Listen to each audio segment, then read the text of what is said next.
Welcome to the Real News Network. I'm Paul Jay. On Tuesday night, a miracle that many Sanders supporters were hoping for didn't happen. Hillary Clinton won by almost 13%, at least so far, as there's apparently still a bunch of votes to be counted. But it's certainly a fairly decisive win for Clinton. The Sanders forces were hoping at least for it to be a tie and perhaps be another Michigan and pull off a victory.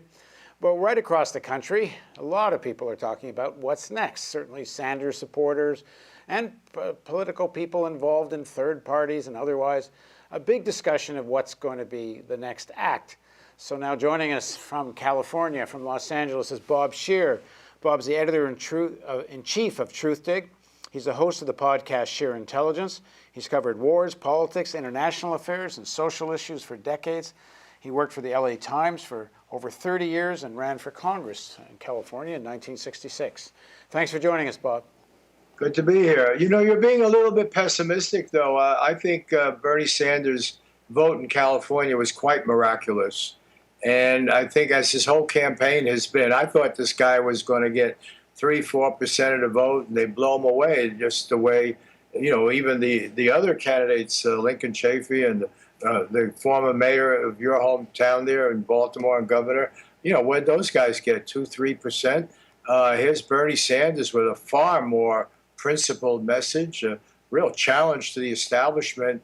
And it seems that on election day in California, he actually tied Hillary. It was the absentee ballots, you know, all the previous campaigning that the Democratic Party machine, which is the strongest Democratic machine in the nation now. The Democrats have solid control of California. They give out a lot of jobs. They control a lot of decision-making. And Bernie Sanders was challenging that machine. And the idea that he's, at last count I looked at, he ends up with almost 44% of vote, which, by the way, is I had 45 when I ran against an incumbent pro-war Democrat back in Oakland and Berkeley in '66. But I'll tell you, it's an amazing vote. This is a difficult state to come from nowhere, which is really what Bernie did. People didn't know his name. They didn't know Vermont. You know, this is a huge population spread out. And for Bernie Sanders to get the attention of this many people, and again, this is not Montana where winning Democrats is not winning the state. This is a deep blue state. And I think it shows that Hillary is in trouble because she's extremely well known. She's the most well-known Democrat around, and people know her history. They know the record she's running on. And clearly, a very large number of Democrats in a very liberal Democratic, powerful Democratic state are rejecting her on the basis of her record. They think she's too hawkish. They think she's too opportunistic. And most of all, they think she's in bed with Wall Street. And Wall Street, going back to the Enron crisis, has savaged this state. The housing meltdown hit California harder than any other state. And all those Wall Street machinations really hurt people here. They hurt the Latino community very much. They hurt the African-American community, and they hurt the working community very much. You go to a place like Riverside, it's still devastated by that. Right. And so I think the vote for Bernie was incredibly positive. Now, the media is playing this. We're doing this the day after the vote, and tomorrow Bernie Sanders is going to meet with President Obama. And the way the media is playing this, and a lot of the punditry, is that President Obama and Hillary Clinton and Bernie Sanders, they're all kind of have the same objective. These sort of shared values is the term you keep hearing, or shared liberal values. But in fact, both President Obama and Hillary Clinton represent a very specific section of the Democratic Party. They're very closely aligned with the various billionaires that help fund the Democratic Party. As we know, President Obama's finance team was essentially a Wall Street team and so on. And Hillary's clearly has the same kind of relationships. Sanders' proposals have been, on the face of that, very much more a challenge to Wall Street, a challenge to the billionaire class, as he calls it, and single-payer health care and things like that are real challenges to those who have such concentrated power. It's not just a difference of opinion or policy about how to get to the same objectives. They represent different interests. Now, the interests may converge on the question of stopping Trump, but on many other issues, the differences are profound. How does Sanders navigate this? It's not up to Sanders to navigate because most of the people who have been motivated to vote for Sanders know what you just said is exactly true. I mean, they're not rejecting Hillary because she's a woman, and they're not rejecting Hillary because she's a Democrat. They're rejecting Hillary because of that she represents the right of center capture of the Democratic Party, what Clinton's triangulation represented, only she's a bit worse. She's more hawkish than her husband. She's much more hawkish than Obama. If you read her her biographical account of her days in the State Department, she's the hawk in the administration. She wants to go knock off the Gaddafi in Libya, and Obama doesn't want it. She wants to wage even more intense war in Syria than Obama does. She's friendlier with Wall Street by far than Obama has been. So I think you give Obama a bit of a bad rap here if you put him right there with Hillary. Hillary's Margaret Thatcher in this roundup, and one should be aware of it. There's nothing progressive or benign about Hillary Clinton's message. It's quite clear that she supports the Goldman Sachs view of the economy, and she very much supports a neoconservative view of the world. There's a reason why a lot of these neoconservatives on the Republican side are thinking about supporting Hillary, because actually Trump is a mixed bag on foreign policy. He has a bit of the isolationist in him. He's, claims he didn't support the Iraq War. He has some cautions about foreign intervention. So Hillary really represents a very conservative, warmongering position on foreign policy, and a really fawning attitude towards Wall Street. That's not kidding around. It's real. And I think Bernie Sanders alluded to that in his Meet the Press interview. I thought it was quite revealing, where he criticized the New York Times, he criticized the establishment, and he made it clear he doesn't deliver his voters. It reminded me of my own run for Congress back in '66. People said, "Are you going to now back the incumbent?" And I said, "Look, I don't deliver these voters. They went for me because they rejected the incumbent. They rejected the establishment." And that turned out to be true. They rejected the incumbent, and they elected Ron Dellums to be the congressman. And now Barbara Lee, who's probably the most interesting member of the House, represents that same district. And I think there's a lesson in it. Progressive political leaders cannot deliver their followers. The followers go with them because they think they have integrity. If Bernie Sanders sells out and slavishly endorses the Democratic Party and gets no serious shift in their positions, he'll lose his followers. And they'll go for someone like Jill Stein. And Jill Stein is a worthy person to go to. The Green Party has an enviable record of being progressive on everything from global warming to, not wasting money and lives on needless wars, to caring about working people. Jill Stein is a graduate of Harvard College and Harvard Medical School. She knows the healthcare issue inside out. She's been involved in grassroots politics. And so, a lot of folks I know who are very enthusiastic for Bernie, if Bernie can't get some major shift in the Democratic Party, they'll go for Jill Stein. Why not? And one could do that certainly in states like California, particularly, and Maryland for that matter. There's a lot of states where the Republican Party really isn't going to do much, and especially with Trump as the candidate, it's actually a perfect opportunity for a party like the Greens. Yeah, that's an interesting point, certainly about California. Trump is not going to carry California. He's not going to carry Silicon Valley. He's not going to carry the corporate sector because he's a loose cannon. And, one place where California has become way ahead of the rest of the country is on the question of respect for what immigrants bring to this country, particularly from the south of the border. Central America, Mexico, and so forth. We had this huge fight over Prop 187. The Republicans stupidly thought they could ride anti-immigrant, even though the guy riding it, former Governor Pete Wilson, was not particularly anti-immigrant, but he did it for opportunistic reasons, and they got smashed in the state now We're way past that. And so it won't be a contest in California. And yes, a large number of people will show their protest by going for a third party. On the conservative side, they might go for the libertarian candidate because, after all, libertarians, when they're principled, are against crony capitalism. They're against the surveillance state. They're not for jailing people over minor offenses. They're not for filling the prisons. So there's a lot of reason to go on both sides for an independent. But let me say something, even the swing states, like what happened with Nader and Florida, it's not true that Nader caused Gore Florida. But I could see if Hillary Clinton moves, and I think she will move to the right, and she embraces a hard line on issues like intervention, and she backs off her little bit of embrace of Sanders on a wage increase, on controlling Wall Street and so forth, I could see people in swing states saying, no, we've had more of that. Let me ask you a question.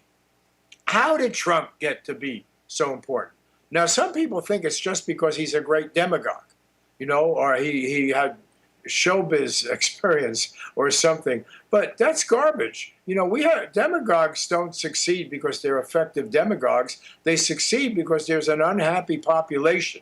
And there are different narratives being presented as to why they're unhappy.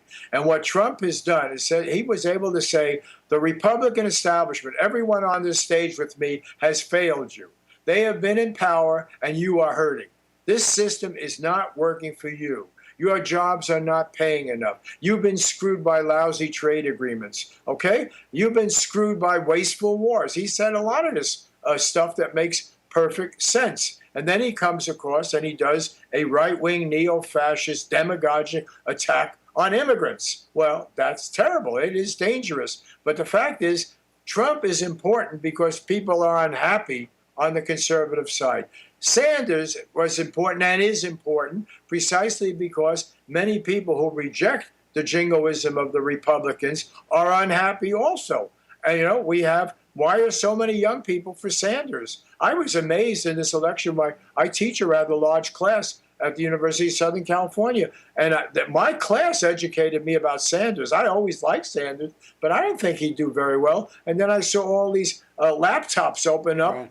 Bernie Sanders stickers on them. I learned from my students that this guy was believable. It wasn't a prior knowledge. Paul Ryan, I would think, more or less representing much of the Republican leadership, calls Donald Trump a racist, at least his remarks racist. He says textbook racism. It seems to me that much of the leadership of the Republican Party is in the process of bailing on Trump, ceding the presidency to Clinton, in order to make a real fight for the control of Congress. And for people talking about what's next in terms of the people involved in the Sanders movement, how much do you think they are or will or should be paying attention to these what they call down ticket races, especially in the House and the Senate? Well, it depends on who's on the ticket. We're lucky in California, and the two people vying for the Senate, because we got this crazy system now where the top vote getters in the primary from any primary from any party get the vote. So we have Sanchez and Harris, and they're both progressive Democrats. And so we will have a progressive senator replacing Barbara Boxer, who was also a progressive senator. And so, that happens also. But I think the real issue will be, how do you stop this jingoistic movement? How do you stop what Trump represents? And I think if you rally around Hillary Clinton and she doesn't outline a more progressive position, and I don't expect her to. And even if she outlines it for the sake of the campaign, there's no reason to think that's what she's going to do once she's in power. Well, at least if she would take some risks in the campaign by, taking some progressive, or making some serious commitments, for instance, bringing back Glass-Steagall and, breaking up the banks. I mean, it's outrageous that some liberal, self-identified liberals like Paul Krugman in the New York Times would dare say that Bernie Sanders didn't make sense on the economy. How are you going to break up the banks? Well, you just undo what Bill Clinton did in allowing those banks to merge and take people's savings and commercial banks and merge them with the industrial banks. He knows darn well what you can do. Now, Elizabeth Warren knows what you can do. If Hillary Clinton picks somebody like Elizabeth Warren, if she embraces what Elizabeth Warren has said. I don't like making predictions, but in 14 million years, I cannot believe Hillary Clinton's So backers will let her pick Warren as the vice president. So if Hillary Clinton goes for the Republican support, she will not be better. And then 4 years from now, what Trump represents will be stronger. Look, let's just take one little thing, not little thing, Medicare. I just came from the dentist today, and I went to the doctor yesterday, and I make a good living, but my copays really hit me. I had to leave $2,000 at the dental office today, okay, to get my teeth fixed, out of my pocket, not out of the supposed dental insurance I had. And the other day, I had to leave $800 out of my pocket to get a heart echo chamber test. That's the deductible. Okay, now I can hit it. I can take that hit. I'm working all the time, even at my advanced stage. But most people can't. And to pretend that somehow Obamacare, yes, it's better than what was before, but to pretend that we got a lot of happy campers out there is utter nonsense, utter nonsense. And if we don't dramatically improve that system and move in the direction of single payer or lower the age for Medicare and so forth, that issue's not going to go away.